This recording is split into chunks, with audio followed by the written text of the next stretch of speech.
da disciplina de estruturas isostáticas, nós daremos continuidade ao nosso estudo de vigas, traçando agora os diagramas de momento fletor. Na semana passada, fizeram uma lista de exercícios traçando os gráficos de esforço cortante, determinando em cada ponto qual que é o esforço cortante correspondente. Nessa semana faremos o gráfico de momento fletor. Então, quero saber qual que é o momento que está atuando em cada ponto da minha viga. Ao longo da viga, consigo determinar isso graficamente. Temos uma diferença com relação ao traçado dos diagramas. No esforço cortante, nós veremos depois esforço normal. O que está para cima da linha de referência da viga é positivo, o que está para baixo é negativo. Apenas o diagrama de momento fletor, que isso é invertido.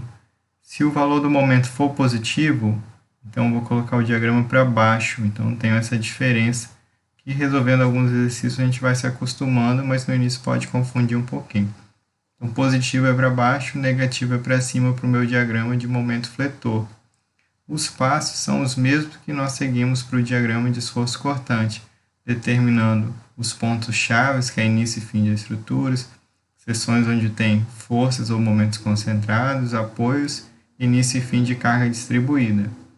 Então, nesse exemplo, que eu também vi com vocês na semana passada, eu teria aqui o início e fim de estruturas como pontos chaves, ponto onde tem carga concentrada, apoios e início e fim de carga distribuída. Então, eu teria aqui esses 5 pontos chaves para essa viga. Então, eu preciso determinar esses pontos também. Então, quais são as regras básicas que a gente passou para o diagrama de uma forma geral? Determina os pontos chaves, marca os valores dos esforços nessas seções. Aqui, dizendo que para momento fletor a conversão é invertida, ou seja, positivo é para baixo, negativo é para cima. E para o momento, os valores encontrados nas seções são ligados por linhas retas. Geralmente essas linhas são inclinadas. Para os trechos onde eu não tenho carga distribuída aplicada. Quando eu tiver uma carga distribuída, para o momento fletor, ele vai ser uma linha reta, a gente vai ligar através de uma parábola. Tem um vídeo que eu vou estar colocando explicando por que o gráfico fica no formato de uma parábola. Mas para resolver esse primeiro exercício, que a gente não tem carga distribuída, a gente vai estar vendo agora um exemplo com cargas concentradas. Lembrando na nossa convenção de sinal, agora para momento fletor, vamos estar analisando a nossa estrutura pela esquerda, para não confundir com relação a sinal. Então, vou estar adotando sentido horário positivo ou anti-horário negativo. Adotando esses sentidos, a gente vai analisar a nossa estrutura pelo lado esquerdo. Então, nosso primeiro exemplo, veremos com cargas concentradas. Como eu disse, depois eu vou estar colocando um vídeo sobre o diagrama de uma viga com carga distribuída, mostrando o porquê do formato de parábola, e depois um exemplo com aplicação de carga distribuída. Então, o nosso primeiro exemplo é uma viga com apoio de segundo gênero, apoio de primeiro gênero, com essas 3 cargas concentradas. Nós vimos o vídeo realizando o diagrama de esforço cortante dessa viga e agora como que será o diagrama de momento fletor. O primeiro passo é o mesmo, eu calculo as reações de apoio através das 3 equações da estática. Então tenho o meu VA, o HA e o meu VB, determinando através das equações, somatória de forças horizontais igual a 0, eu determino o HA, somatória de forças verticais de momento, eu acho o meu VA e VB. Depois que eu determinei as minhas forças de reações dos apoios, eu passo agora a verificar quais são os pontos chaves. Então, eu começo início e fim de estrutura, onde eu tenho carga concentrada, e nos apoios. Então, eu tenho aqui 5 pontos chaves para essa minha viga, como vimos anteriormente também. E a partir daí, da mesma forma que fizemos com o esforço cortante, nós temos que determinar um momento fletor em cada ponto-chave da nossa viga.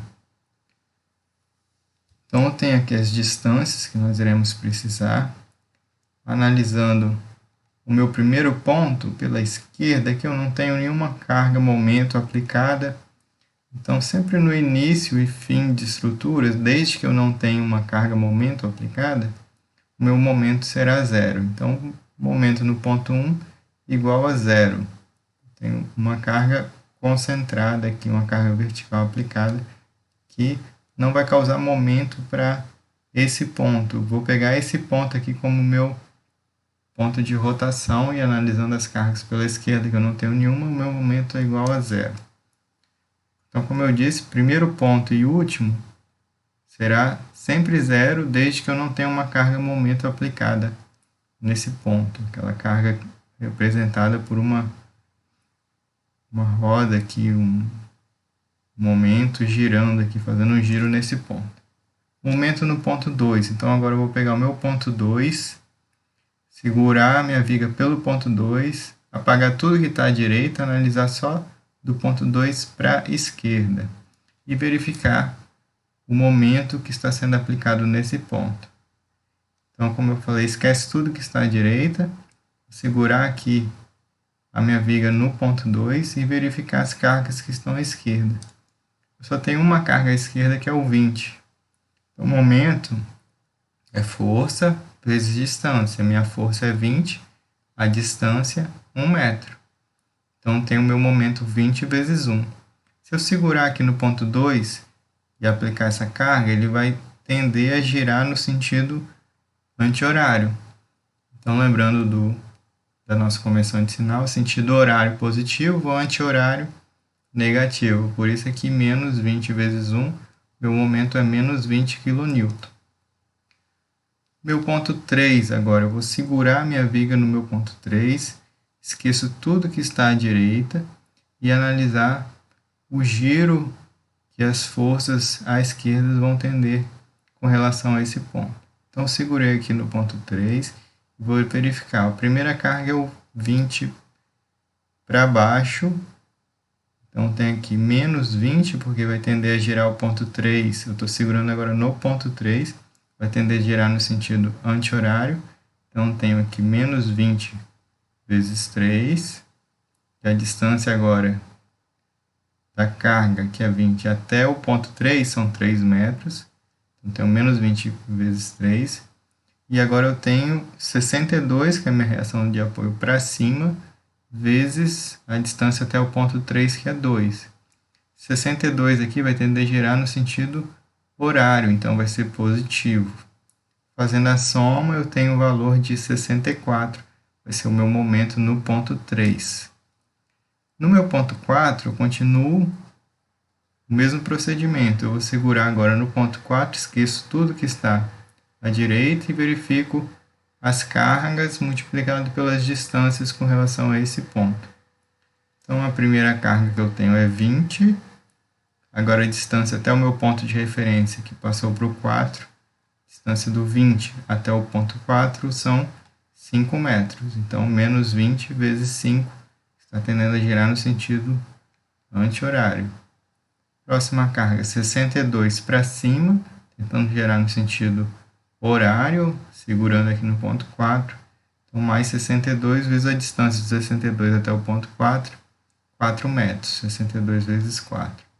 E menos 60 vezes 2, que é a distância, girando no sentido anti-horário. Menos 60 vezes 2, eu determino aqui o valor de 28. No meu ponto 5, como é ponto final e não tenho carga momento, eu já sei que é zero. Mas só para verificar, analisando pela esquerda, pela direita a gente já vê que seria zero. Analisando pela esquerda, eu teria menos 20 vezes 6, que é a distância do 20 até o meu ponto 5, mais 62 vezes 5, menos 60 vezes 3, menos 10 vezes 1. Fazendo essa soma, eu vou encontrar zero. Não precisa fazer esse último ponto, essa soma toda, porque vocês já podem diretamente botar aqui no último ponto, o valor vai ser zero. Então, determinei o diagrama em cada ponto. E agora vamos fazer o traçado da mesma forma como fizemos em esforço cortante. Então, eu vou começar o meu primeiro ponto, o momento começa em 0. E aí eu vou para o meu segundo ponto e marcar qual que vai ser o momento. No caso, menos 20. Como é menos, lembrando que momento é invertido, o negativo é para cima. Então, vou marcar aqui menos 20 aqui subindo, o negativo é para cima. E aí eu vou ligar do 0 até o meu ponto 2, que tem um valor de menos 20. Então, eu começo traçando meu diagrama, ligando através de uma reta, porque eu não tenho carga distribuída nesse trecho. Liguei através de uma reta, já comecei a traçar o meu gráfico. Momento no ponto 3 deu mais 64. Então, se é positivo, vai ser para baixo. E aí eu vou traçar uma reta do ponto 2 até o ponto 3, do valor de menos 20 até 64. Então, marquei aqui, tracei essa reta. Próximo ponto 4, o valor é de 28. Então, marco aqui no ponto 4 o valor de mais 28 e traço aqui uma reta do 64 até o 28. E meu último ponto, que é 0, eu traço a última reta até o ponto 0. Então, eu tenho aqui o meu diagrama, esse trecho aqui é positivo e esse trecho negativo. Seria o meu diagrama de momento fletor para esse exemplo. A gente só tem cargas concentradas, então eu ligo sempre através de retas, porque eu não tenho nenhuma carga distribuída em nenhum trecho. No exemplo 2, a gente vai ver como que seria o traçado do gráfico com cargas distribuídas. E também vai ter um vídeo explicando por que, quando eu tenho carga distribuída, a ligação entre os pontos é através de uma parábola. Bons estudos para vocês.